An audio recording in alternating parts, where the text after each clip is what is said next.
کچھ خاندانوں کا اس ملک کے اوپر قبضہ ہے. دوسری بات یہ کہ آپ کی کنوکشن ہونی چاہیے کہ آپ جس لیڈر کے ساتھ کھڑی ہیں وہ ٹھیک ہے, وہ حق کے اوپر ہے, وہ سچ کے اوپر ہے. ہمارے پاس عوام کی طاقت ہے, اللہ کی طاقت ہے, ان کے پاس جو ہے وہ ڈیل کی طاقت ہے. یہ گلا شکوہ اور یہ جو لائف ڈسٹرب ہوتی ہے یہ پیچھے رہ جاتی ہے. پھر دل بڑا ہو جاتا ہے کہ نہیں, اسٹیٹ کو وہ لوگ کیا سوٹ کر رہے ہیں جنہوں نے چوریاں کی ہیں, جنہوں نے ڈاکے ڈالے ہیں. اور آج میرے بابا کہتے ہیں کہ میں یہ گواہی دے سکتا ہوں کہ خان صاحب جیسا لیڈر پاکستان میں کیا امت مسلمہ بھی نہیں ہے.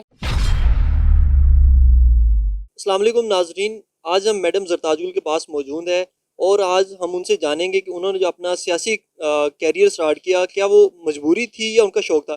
میم, آپ کا جو سیاسی کیریئر ہے وہ کب سے سٹارٹ ہوا؟ کیا وہ آپ کا شوق تھا یا آپ نے مجبوری سے؟ ہمارا ملتان آپ کا جو چینل ہے اس کا آپ کی مہربانی, آپ ینگسٹر ہیں, آپ انٹرویو کرنے کے لیے اسپیشلی ملتان سے ہیں. دونوں کے اوپر اعتراض ہے مجھے. نہ مجبوری تھی نہ شوق تھا. میں سمجھتی ہوں شوق تو کوئی شغل میلہ آپ کی کوئی ہابی ہونی چاہیے. پیٹ کون سا پالنا ہے, کلر کون سا پسند ہے. Politics is a very serious business. اس میں رسپانسبلٹی ہوتی ہے. آپ عوام کے کٹہرے میں کھڑے ہوتے ہیں, آپ جواب دہ ہوتے ہیں, اس لیے بڑا سوچ سمجھ کے پالیٹکس میں آنا پڑتا ہے. تو لہٰذا شوق نہیں تھا. I think it's a responsibility. جب آپ اپنے علاقے کے لیے کام کرنا چاہتے ہیں, کوئی خدمت کرنا چاہتے ہیں, تو as a human being, responsible human being, آپ کا یہ ایک پولیٹیکل رائٹ ہے کہ آپ کسی پولیٹیکل پارٹی کو جوائن کریں. اور میں سمجھتی ہوں کہ صرف پاکستان تحریک انصاف ہی پاکستان کے اندر وہ واحد جماعت ہے, واحد عمران خان ایک ایسے لیڈر ہے جو یوتھ کو خود پروموٹ کرتے ہیں, جو اپنی فیملی کے کریئر بنانے کے بجائے, فیملی کے اثاثے بنانے کے بجائے پولیٹیکل انویسٹمنٹ ان کی ہم جیسے نوجوان. تو یہ کب محسوس ہوا کہ سیاست میں آنا ایک مجبوری بن چکی؟ ہوا ایسے کہ میں اسٹوڈنٹ لائف سے, انصاف اسٹوڈنٹ فیڈریشن سے, میں نارتھ وزیرستان کی میں پریزیڈنٹ تھی پاکستان تحریک انصاف کی. 2010 سے بالکل پریکٹیکل پالیٹکس, اور پھر 2013 میں مجھے انڈر یوتھ کوٹا ٹکٹ بھی ملی. 99 بوائز 1 گرل, اور بہت سارے لوگ جیتے, بہت سارے لوگ ہارے. میں بھی رنر اپ تھی. ساری دنیا کو میرے خیال میں اس بات کا بتایا کہ میرا جوان بھائی جاوید عالم وزیر شہید بم بلاسٹ میں شہید ہوا تھا. بہت سارے راستے تھے میرے پاس. یا تو یہ کہ پوری عمر روتے رہنا, پوری عمر سسٹم کو کوستے رہنا, ڈرائنگ روم میں بیٹھ کے لوگوں کو گالیاں دینا, دہائی دینا, کیونکہ سانحہ بہت بڑا ہے. جس کے گھر میں شہادتیں ہوتی ہیں ان کو پتہ ہوتا ہے کہ ایک تو اچانک جو حادثہ ہو جاتا ہے, دوسرا شہادت کا رتبہ, بہت ساری چیزیں عجیب سی ڈائریکشن ہوتی ہے, آپ کبھی کھو جاتے ہیں. جی میم, کتنا ٹائم پہلے کا واقعہ ہے یہ 2010 کا دسمبر کا واقعہ ہے. مون مارکیٹ میں بم بلاسٹ ہوا تھا. وہاں میرا جوان بھائی ویکینسی گریجویٹ تھا, وہ شہید ہوا تھا. ہم نے, لوگ کہتے ہیں نا ٹیررزم کے بارے میں باتیں کرتے ہیں, دہشت گردی بات کرنا بہت آسان ہے, ہم نے صحیح بھی ہے, ہم اس تکلیف پر سے گزرے ہیں. تو اس وقت یہ اپنے بابا کے ساتھ, آئی ایم مائی باباز ڈاٹر, میرے بابا کی بہت بڑی تربیت کا, کانفیڈنس کا میرے میں حصہ ہے. انہوں نے مجھے کہا تھا کہ بیٹا آپ کو پڑھایا لکھایا ہے, آپ اسٹوڈنٹ لیڈر بھی ہیں, خان صاحب کی پارٹی کے بھی ہیں. میں چاہتا ہوں کہ کسی بڑے والدین کو ان کے بم بلاسٹ میں جلی ہوئی لاش نہ ملے. میں چاہتا ہوں کہ آپ خان صاحب کے ساتھ اس کو پریکٹیکلی, صرف اسٹوڈنٹ لیڈر کے طور پر نہیں, پریکٹیکلی آپ سیاست میں آئیں اور اس شخص کو وزیر اعظم بنائیں, کیونکہ میں یہ دیکھنا چاہتا ہوں کہ کیا عمران خان جو یہ کہتا ہے کہ سچ بولتا ہے. اور آج میرے بابا کہتے ہیں کہ میں یہ گواہی دے سکتا ہوں کہ خان صاحب جیسا لیڈر پاکستان میں کیا امت مسلمہ بھی نہیں ہے, اور اگر پاکستان کو کوئی آگے لے کر جا سکتا ہے تو وہ صرف عمران خان. ان کی بیٹی نے بھی ایک اہم کردار ادا کیا. میم, نارتھ وزیرستان سے ڈیرہ غازی خان تک کا سفر کیسے یہ طے ہوا؟ شادی خانہ آبادی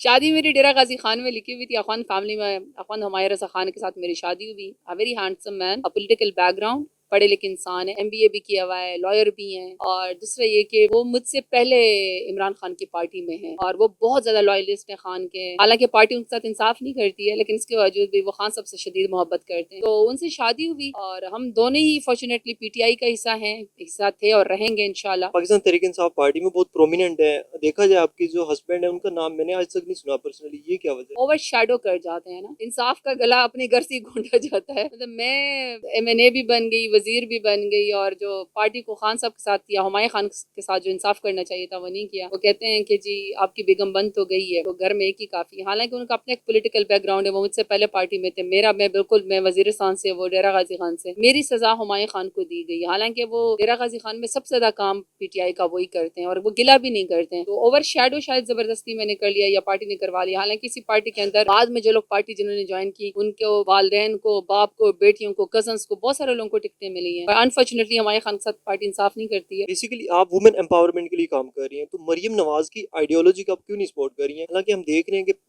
صوبہ پنجاب پاکستان کے چاروں صوبوں میں زیادہ ترقی کر رہا ہے, تو میم یہ کیا وجہ ہے؟ میں بالکل ان کو سپورٹ کرتی اگر مریم نواز صاحبہ اوریجنلی الیکٹڈ ہوتی, بٹ وہ الیکٹڈ نہیں ہے انفارچونیٹلی. میں مبارک بھی دیتی اگر وہ واقعی منتخب ہو کے آتی ہیں. وہ منتخب ہو کے نہیں آئی ہیں, وہ عوام کے حق کے اوپر ڈاکہ ڈال کے آئی ہیں. ہونا تو یہ چاہیے تھا کہ جب ان کا عوام نے ووٹ نہیں دیا